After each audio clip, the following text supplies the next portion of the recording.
Texas House approved talking about DEI in K through 12 and banning DEI in K through 12, which I thought we had approached. I guess we did universities last session, and this was the bill to do it. Senate I think you're thinking about CRT and CRT, DEI, all of it. Just get it out of the schools. Can we get back to reading, writing, and arithmetic? The Texas House approved a bill that would ban diversity, equity, and inclusion policies and programs in public K through 12 schools. Senate Bill 12, authored by Senator Brandon Creighton, would prohibit school districts from considering race, ethnicity, gender identity, or sexual orientation in hiring decisions. Training and programs on these topics will also be banned unless required by federal law. And here's the important part. Parents will have to give written consent to allow their children to join these social clubs or school clubs like that. They would also be able to file complaints if they believe the schools do not follow the DEI ban. Derek, are we finally, after years and years of talking about this, are we finally getting DEI and all of that out of the schools? Well, it's important to understand that Senate Bill 12 might seem groundbreaking, might seem revolutionary, but it also follows in the vein of such conservative bastions as the University of Michigan, which has done the same thing. and like the reason, so specifically with this issue, this one's premised more, as opposed to the content standards that came forth in the CRT debate. This one's premised more on hiring standards. And to be honest with you, it just brings hiring standards in line with current Supreme Court precedent. Right. This basically says you're not allowed to discriminate on the grounds of things you're not allowed to discriminate on. And making a special pleading for that is not sufficient in order to be able to justify that. The Constitution says what it means, and we really mean it this time. Yeah. And we're gonna this time we're drawing an underline under it. So, but yeah, that's exactly with this. And the school club part I thought was interesting. Because at least in my experience, every time that a student wanted to join an undergrad, we had to fill out forms in triplicate, stamp it, do a thumb roll on it to make sure everything was good. And so if this is belt and suspenders, more power to it. But I just think, again, this goes into that theme, which I'm sure we'll discuss both this week and next, about parental empowerment across the board. Right. And why are there these kinds of activities taking place without parents' knowledge or consent? At a grand scale like this. I mean, I would hope that kids would come home and tell their parents about different school clubs and things that they're joining. But like you said, I mean, we couldn't do anything like that. We couldn't participate in an after-school play or do any kind of extracurricular like that without getting sign off from our parents whenever I was in school back in my day. So I guess this is just another good example of how they are incorporating parents and making sure that parents are the partners that they deserve to be with regards to what's happening to their kids at school.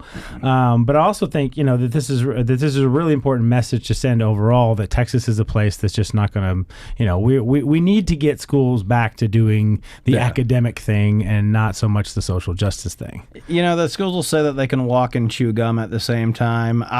They have not been able to prove themselves capable of walking or chewing gum. And so once we can get one of those boxes checked, preferably the reading, writing, and arithmetic, then we can worry about the rest. Staying on schools, we will go into the school library, which again is another one of these issues I feel like we've been talking about for far too long. And it's an issue that should have been solved really a long time ago, which is the prevalence of inappropriate and sexually explicit material that is in and available to minors, to children in schools. Texas school boards and parents would have unprecedented control over school library book selection processes under a wide-ranging state Senate bill that the House preliminary passed this week. Senate Bill 13, so we've gone from Senate Bill 12 to now Senate Bill 13. We'll have all the lieutenant governor's priorities here by the 3 episodes from now. By the end of the episode. Would require school districts to pull books with indecent, profane, and sexually explicit content and grant elected board members veto power over new purchases. Any new library material, whether digital or physical, would be subject to a 30-day public review, after which the school board would have another month to approve the content. It goes to a final vote today. They said it would. The opponents of it said that it would prevent students. The proponents of it said it would prevent students from being exposed to sexually explicit and inappropriate books. Again, this is one of those issues. Like, why couldn't we have cleared it up? Like, once we found out that this was happening, why is this taking multiple sessions to get sexually explicit material out of the public school library? It's one thing, like, just the public library, like the library down the street. I mean, that's a completely different deal. But this is a library for children. Why are these and how are these books even ending up in the libraries in the first place? Well, I mean, to be honest with you, and there's no glossy way of putting this, is essentially the librarian field, like the entire profession, is one that's entirely captured by the left. And that has nothing to do with, a lot. They get... I try to pause because there's, there are very few. Choose your words here. Yeah, we don't edit here on the show. Yeah, so I was going to say I do know we still need to keep that everybody rating. So yeah, right. But the issue is obviously you're going to have issues where, if it's an at-large area by seats, some seats are going to be held by people of one end of the political persuasion. Other seats will be held by others. That stuff happens. The problem is with the libraries, it's like an administrative position that basically gets hired onto. And if the entire field, or let's say 98% of the field, is ideologically captured by the left, and many of which are of the very virulent strain of leftist ideology, if that happens there is no, and until Senate Bill 13 passes, there really is no content check on that by the actual people that have power, that have been elected to have power over that. School boards and the superintendents and all that. Exactly. And look, we can talk about the propriety of school boards and superintendents in different contexts in other ways. But at the very least, if we are going to point out their mismanagement in a certain area, we need to make sure that they at least have the agency to manage in that area. Right. Here in the libraries, they currently do not. So this would empower that particular them to have that override. What gets me here is who are these 57 people that don't want their elected local school board, that don't trust them to manage the libraries?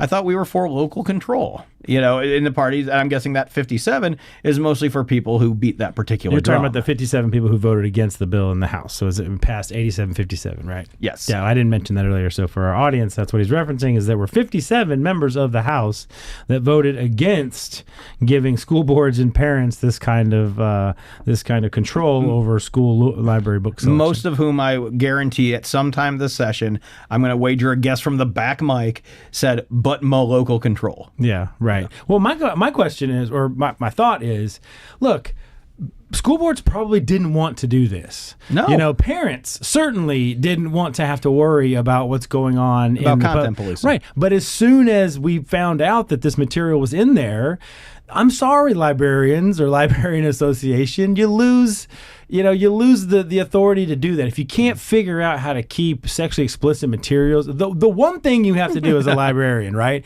is to make sure that all the books get returned and keep the sexually explicit books out of the library, of the public school library. So, like, the twin-legged stool, they call it. I'm just you don't have a whole lot of responsibilities, right? You make sure the books get returned, and you send threatening letters and whatever else you need to do to get the books back, and then try to make sure that the books are, I guess I won't use the word wholesome, but have some sort of redeeming educational value to Thank you.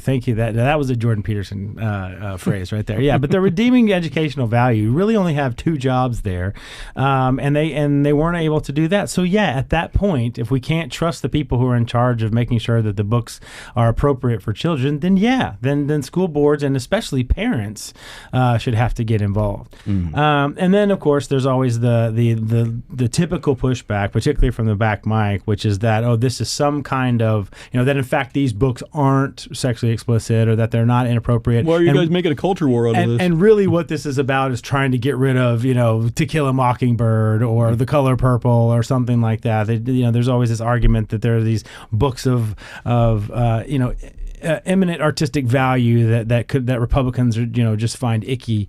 And so that's what this whole conspiracy is about. Yeah, well, no, and there were some pretty ugly discussions on the floor about that. I remember one backbencher had an amendment that he filed and alleged that, this is targeting authors of certain persuasions or extractions. Of course, the rejoinder to that is then why that's a really weird concentration to have all these sexually explicit and inappropriate books load up on authors of a particular persuasion or extraction, because that's suggesting something that we're not suggesting. What's it telling us about you? Yeah. The issue is more, again, the bad faith brokering that they have here, because again, if you look at the progressive ideology, is we want to have an actual, like a technocratic class, and the technocrats that would be in the libraries have been completely ideologically seized by individuals who do not represent the meaty center of Texas, we'll say. Yeah, now that we're here at the end of the session, I don't know why I'm always surprised by this, but there's always bills like this which are clearly aimed at trying to keep, these are like basic common values that we don't want children to be exposed to these kinds of things, just common sense stuff. And I'm always shocked at the fact that there are not just, a few dozen, there's 57 people that voted, their state representatives that voted against this, or that people that stand at the back mic and stand up there and oppose these kinds of things. I mean, we've recently spoken with Daniel Alders, who had a bill that wasn't kids' libraries, it was just public libraries in general. And it wasn't even removing the material. It was even moving the material. It was literally moving the material from the kids section to the adult section. So it wasn't even taking the material out. And yet you had people standing up at the back mic just railing on this. Like, why are you wanting to burn books? Right, like using Nazi references to book banning and things like that for something that seems so common sense. So anyway, larger question is, does it shock you still that there would actually be not just a few but a lot of members of the Texas legislature, of all places, this isn't California or New York, the Texas legislature, who would stand up there and say, no, we need to make sure that kids still have access to this kind of stuff? No, and I would also point out an interesting thing to see, and maybe not particular these bills, but if you look at the different chambers between their splits, Baal's a great example I always go back to, because, and we'll talk a little bit about Baal later, but one of the things that we always said about the Baal debate is this is not a partisan issue. Now, granted, if you want to do a joint resolution, you need 2/3 of the chamber, so in the House it's 100. But in the Senate, it's coming out of the Senate 29-2, right, over and over and over again. Same thing with these. And by the way, there's some very progressive, far-left people in the Senate. What? No, I mean, huge. I'll have to look into that later, Brian. But that seems unfounded to me. But they're equally as liberal as the people in the House, and yet they broader areas, but they match the distribution of Texas. Right. Yeah. And it just shocks me that there's still people that still fight for this kind of stuff or oppose this kind of stuff.